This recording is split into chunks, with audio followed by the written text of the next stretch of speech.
24/7.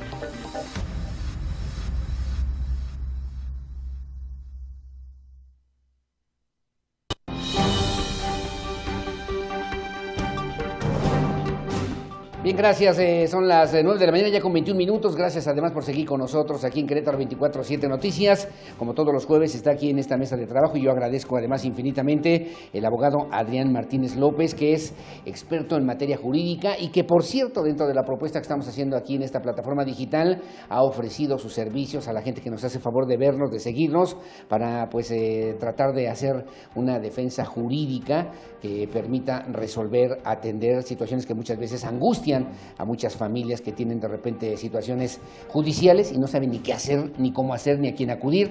Para eso está el abogado Adrián Martínez López. Adrián, ¿cómo estás? Buenos días. Aurelio, muy buenos días, muchas gracias, como siempre. Al contrario. Ya sabes que aquí estamos para ayudarte y gracias. Con muchísimo gusto también a todo tu auditorio. Hay muchos temas y además te agradezco lo del libro, que ahorita lo vamos a comentar al final, mi querido Adrián, pero hay muchos temas interesantes e importantes que tienen que ver con lo que está pasando hoy, no sé si en Querétaro, en México, y que hoy la gente también tenemos que saber qué podemos hacer al respecto. Recientemente fue aprobado en el Senado de la República un tema que tiene que ver con el asunto de los desaparecidos o de las desapariciones y que pareciera que el sentido de la misma sociedad a nivel nacional llama la atención para que se aboquen las autoridades, los gobiernos en los diferentes niveles y puedan atender esta problemática desde una perspectiva, con un protocolo definido, con planteaba el otro día la presidenta de los Derechos Humanos aquí en Querétaro, justamente Roxana Cuevas, en el tema de decir, esto es un asunto que no hay que ponerlo en segundo plano, que tenemos que atender y que tenemos que resolver.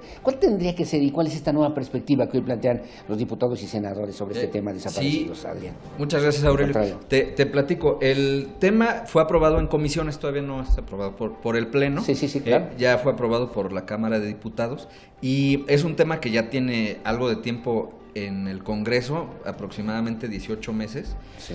Y el punto, a mi juicio, más interesante de esta ley, que es la Ley General de Desaparición Forzada, sí, es que crea una figura especial sobre una institución que ya tenemos en el Código Civil, que es la declaración de ausencia. Sí. Entonces, esta figura especial tiene prácticamente el mismo nombre, solo es Declaratoria Especial de Ausencia. Sí. ¿Y esto para qué es? Por ejemplo, en los debates que se han hecho y algunos argumentos que se han planteado, han puesto algunos ejemplos que, pues sí, de entrada son irrisorios, pero pues la propia ley no permite que las autoridades actúen de otra forma. Sí, Por ejemplo, planteaban el asunto de un policía municipal de Michoacán, sí, que reportaron como desaparecido y entiendo que a la fecha aún desgraciadamente no aparece, y él lo reportan en un mes y a fin de año de ese mes él tenía que presentar su declaración patrimonial. Sí. Obviamente pues no estaba en hacer. condiciones de hacer. Sí, claro. Entonces lo sancionan, lo inhabilitan. Entonces pues es una cuestión que, como no hay un marco parece legal, absurda. Exactamente, parece absurdo. Muy absurdo. Sí, claro. O temas como que la familia no puede acceder a ciertos bienes que tenía el desaparecido, que pues de momento, si el desaparecido era cabeza de familia, pues pone en una situación económica muy complicada. Sí, claro. Y temas como las pensiones, la seguridad social de la familia, que pues señora, quien esté desaparecido, al perder su empleo, pues evidentemente también pierde el derecho a la seguridad social. Claro. El tema de deudas de carácter civil, también pues tienes razón. Te pongo un ejemplo. De esta ley hay un tema a mí que no es de mi agrado, que es que a partir de la desaparición tienen que pasar 3 meses para que te puedan hacer la declaración especial de ausencia. Creo que ese plazo es un poquito arbitrario. ¿Es mucho o es poco? A mi juicio es mucho, porque te voy a poner un ejemplo. ¿Por qué? Tú tienes un crédito hipotecario con prácticamente cualquier banco. Si tú incumples, la mayoría una vez o 2 veces, ya te pueden hacer efectivo el crédito. Entonces, pues si tú tienes aquí 3 meses de plazo, pues seguramente el banco te va a tener porque incurriste en mora y seguramente van a iniciar los procesos legales y ya va a ser muy complicado. O sea, tendría que ser en un mes, por ejemplo. A mi juicio podría ser tiempo. Un mes o mes y medio, claro. algo menor a 2 meses. Pero, como te comentaba, es algo muy benéfico para las familias de los desaparecidos. Es un tema que lleva, como te comentaba, 18 meses, pero ya está prácticamente por salir y como todas las cosas, pues va a ser perfectible. El chiste es dar el primer paso. Sí, claro. Hay algunos estados como Chihuahua que ya lo tienen y con muchos casos de éxito. Entonces, pues hay que ver, esperemos que la semana que entra. Perdóname, pero hay temas que tienen que ver con este asunto que me llaman la atención porque uno puede decir desaparición forzada, por ejemplo, o desaparición voluntaria. Sencillamente yo agarré y me fui a Toluca y no aparezco más y entonces estoy desaparecido formalmente, digamos, ¿no? En un momento determinado. ¿Cómo hacer para que en estas indagatorias, en este mismo protocolo que por sí estaban planteando también los senadores, realmente se pueda, así como la alerta Amber, establecer un mecanismo, un caminito para saber en un determinado tiempo, saber si esa persona fue una desaparición forzada, fue una desaparición voluntaria o sencillamente se fue a vivir a Australia y no le avisó a nadie? Sí, claro. Pues es un tema complejo porque la investigación inicia pues por una desaparición, pero para definir si fue forzada o no, si como tú dices fue voluntaria, ahí sí yo soy de la idea de que no se puede establecer un plazo, porque pues a lo mejor el desaparecido sí efectivamente se fue de pachanga y pues hay gente que le gusta la pachanga un fin de semana y regresan, o hay otros que se aventan un mes o 2 meses. Entonces sí creo que es un plazo ahí que sí no se puede definir. Lo que esta ley sí establece, que también a mi juicio es muy positivo, es que hay el término general de desaparición forzada es cuando interviene un agente del gobierno, un policía, un funcionario público, o que la desaparición es a consecuencia de alguna actividad política que hacía la víctima. Esa puede ser considerada como desaparición forzada. Exactamente. Evidentemente también hay desapariciones que son quienes los autores materiales pues no son ni tienen nada que ver ni con la política ni con el servicio público. Sí, pero pueden ser grupos criminales. Exactamente. El caso Ayotzinapa, por ejemplo, ¿no? Sí, exactamente. Entonces, aquí la ley ya establece muy claro esos dos supuestos con penas muy altas. Hay que ver cómo queda publicada, que es la que nos interesa. Sí. Pero en general viene muy a favor de las víctimas. Creo que es un paso muy positivo. Claro. Va a resolver, va a cambiar sustancialmente. Por lo menos va a ser algo que va a ayudar a las familias a transitar esa etapa de incertidumbre, que es muy complicada, que alguien comenta que todos los problemas grandes traen una serie de pequeños problemas. Entonces, pues una desaparición, como te decía, más cuando el desaparecido es cabeza de familia, pues deja a sus familiares en un estado de insolvencia la mayor parte de las veces, y si tuvieron ellos oportunidad de crear un pequeño patrimonio, pues no pueden disponer de él porque se pierde. Exactamente. O se puede perder. Se puede perder, o luego se hacen deudas incobrables, o hay incluso hay, como te decía, casos irrisorios de que, oye, pues el señor está desaparecido y tú le estás exigiendo que su declaración anual, o que pague una deuda. Exactamente. Y como no paga la deuda, se le hereda a la familia, o entonces un banco, una caja, de repente dice, pues aquí está la deuda del señor fulanito, y como no está, pues el hijo o el esposo o el papá o la familia tiene que responder, ¿no? Pues la casa, en caso de que el patrimonio esté a su nombre, pues te embargo la casa por la deuda del desaparecido y pues toda la familia sufre esa consecuencia. Sí, claro, que hay que evitar por lo menos ese tipo de situaciones con estos mecanismos que están ya aprobados en comisiones, por lo menos en el Senado de la República. Falta que se suba a pleno y que se establezcan justamente estos protocolos para que a nivel nacional podamos saber qué y cómo pues resolver este tipo de situaciones. Hay un tema que tiene que ver justo con 43 desaparecidos en Ayotzinapa, 26-27 de julio 2014, un tema que volvió a sonar y fuerte esta semana, específicamente en el caso de Querétaro, con la detención de una persona de nombre Walter Alonso N., alias el Medusa o la Medusa, que al parecer está implicado justamente en la desaparición de estas 43 personas o estudiantes de la Escuela Normal Rural Isidro Burgos allá en Iguala, Guerrero. Sí, es un tema muy interesante, Aurelio, que bueno que lo podemos tocar desde el punto de vista legal y de lo que hemos venido platicando de los derechos humanos. ¿Por qué es importante la detención de esta persona, conocida como la Medusa o el Walter? Él está implicado efectivamente con estos hechos, pero dentro de una línea de investigación conocida como la línea Huitzuco o la línea del quinto camión. Nosotros tenemos la verdad histórica que pues digo ha sido ampliamente debatida de maneras, desacreditada y defendida y demás, pero en esa verdad histórica que nos plantearon no se contempla esta parte del quinto camión o de la línea de Huitzuco. ¿Y esto qué es? Que nosotros en la verdad histórica tenemos que todos fueron desgraciadamente incinerados, quemados en el basurero de Cocula, ¿no? Sí. Aquí hay una versión en la que un camión, que es el quinto camión, con alrededor de 20 normalistas, salió de Iguala hacia este poblado que se llama Huitzuco.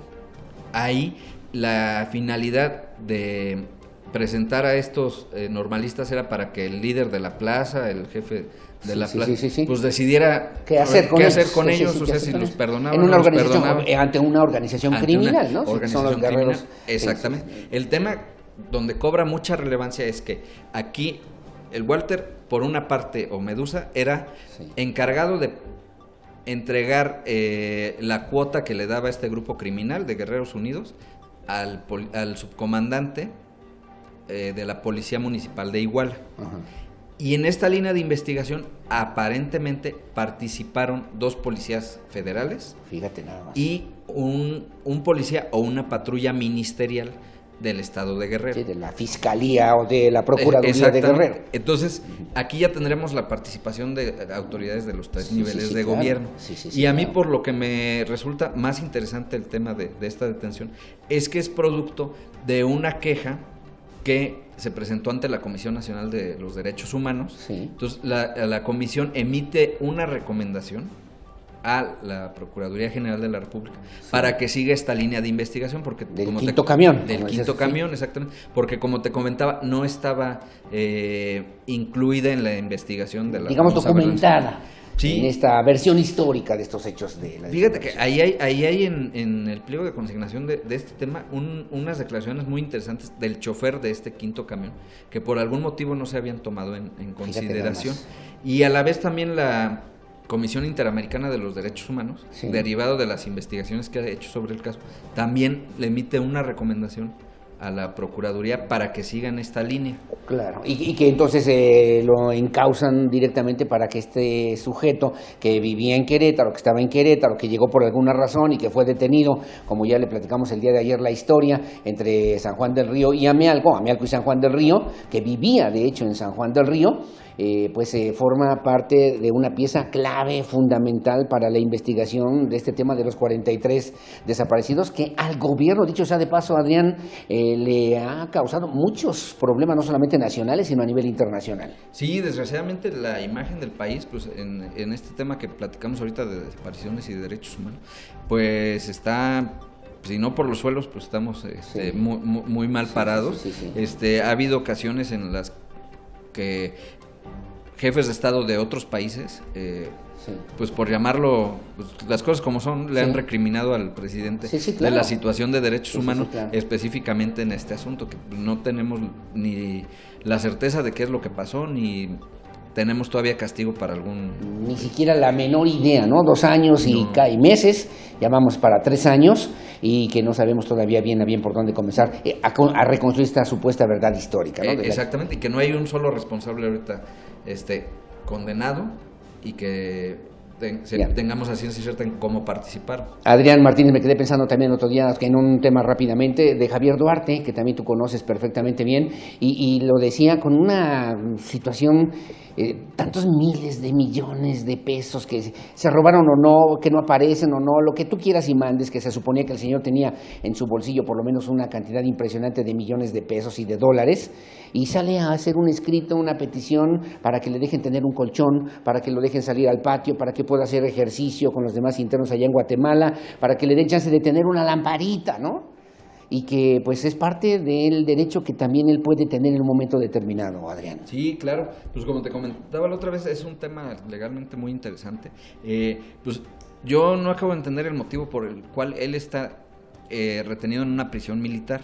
Y efectivamente, como tú lo mencionas, en el lugar que está él recluido, pues no tiene luz, no lo dejan salir, está completamente aislado, no tiene contacto con eso otros. Violenta los derechos humanos, sí, independientemente de lo que haya hecho este como señor. Como te digo, no vamos a defender al señor, ni se trata de eso, sino el tema del debido proceso y de los derechos humanos, ¿no? En general de cualquier persona. Y en este tema del debido proceso no puede pasar lo mismo que nos pasó con Florence Cassés, por ejemplo, decir, es que la detuvieron y la juzgaron y luego la exhibieron en los medios, y como eso ocurrió, entonces la señorita está libre, la señora está libre. Sí, fíjate que ese caso también es súper interesante ahí para hablarlo pues, un buen rato, pero ahí hacían un comentario que a mí se me hace muy valioso. El tema del debido proceso no es para ella, o sea, es en general.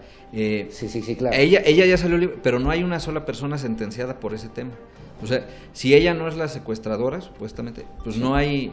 No hay delito que perseguir. No hay delito, y no ha habido un solo secuestrador condenado por ese tema. Sí, ayer hablaba el secretario de Gobierno, me regreso al tema de la medusa, todos decíamos, oye, la medusa, a ver cómo está el tema, el asunto, y el secretario de Gobierno, Juan Martín Granados, dijo, aquí en Querétaro no tiene ningún delito que se le persiga, por eso, Lo detuvieron en un operativo que están haciendo las autoridades estatales, federales y municipales, bla, bla, bla, pero no porque lo persiguieran en sí por algún delito, o porque tuvieran ahí conocimiento de que esa persona era que estaba implicado en los 43 desaparecidos, ¿no? Que sí, me parece... Sí, es correcto, pues él tenía una orden de aprehensión federal e incluso después de su detención, de inmediato lo trasladan al Aceido, para que enfrente estos temas, que es delincuencia organizada, y creo que también lo consignaron por portación de armas. Sí. Pero sí, efectivamente, pues el señor aquí no había incurrido en ningún delito. Seguramente pues estaba manejando un perfil bajo, quería pasar desapercibido, aprovechar las bondades de nuestro estado, bien, etcétera, bla, bla, ¿no? Exactamente. El chiste es que, bueno, pues ahí está. Bueno, me trajo a regalar. ¿Sí me lo trajiste a regalar? No, ¿sí? Es para ti. Claro, ya dije, ya me lo regaló, todavía no. Se llama El Derrumbe, es el retrato de un México fallido de Martín Moreno, que me hizo favor de regalármelo mi querido Adrián Martínez López. Lo tengo que leer, ¿verdad? Fíjate que por el tema que platicamos ahorita de Ayotzinapa, y en específico de la línea del quinto camión, ahí se hace un análisis muy interesante, que ahorita para compartir con tu auditorio el tema, ayer le tuve que dar una releída. Una revisadita. Y aparte de que trae ahí algunas teorías todas documentadas, trae mucha información que a veces no hemos analizado completamente, como la participación, te comentaba ahorita, de las autoridades de los 3 niveles, y que pues, es un tema que va a dar todavía un ratito. Yo creo que ya que llegue a la Corte Interamericana de Derechos Humanos ya vamos a tener ahí alguna noción más certera de lo que pasó. El señor Peña, dice aquí el priista Rodrigo Medina, fue una desgracia para la industrializado y pujante estado de Nuevo León. Bueno, está sabroso para reír, ¿no? Este fin de semana, aprovechando que es un fin de semana largo para muchos, y te agradezco mucho, como siempre, el detalle, mi querido Adrián. Pues estamos al pendiente. Números telefónicos, ¿dónde te localiza la gente que pueda consultar? Claro que sí, te comparto mi celular, que es el 044-442 359-4141, y mi correo electrónico, que es jamartinez@acuabogados.com. acuabogados.com. Gracias, el 442-359-4141, para que usted tiene alguna duda, alguna inquietud, algún tema, lo que usted quiera, lo pueda consultar. Si dice que va de Querétaro 24/7 Noticias, para que los abogados y el equipo de este despacho de abogados se pueda abocar a trabajar en estas causas, siempre para servir a la sociedad queretana. Gracias, mi querido Adrián. Encantado, como siempre, muchas gracias. Igualmente, muchas gracias, que tengas buenos días. Vamos a hacer una breve pausa, son las 9:39 y platicaremos aquí en esta mesa de trabajo de la feria gastronómica del mole, la nieve y la enchilada, que se llevará a cabo aquí en el municipio del Marqués, precisamente en la Plaza de San Pedro. Una pausa y volvemos.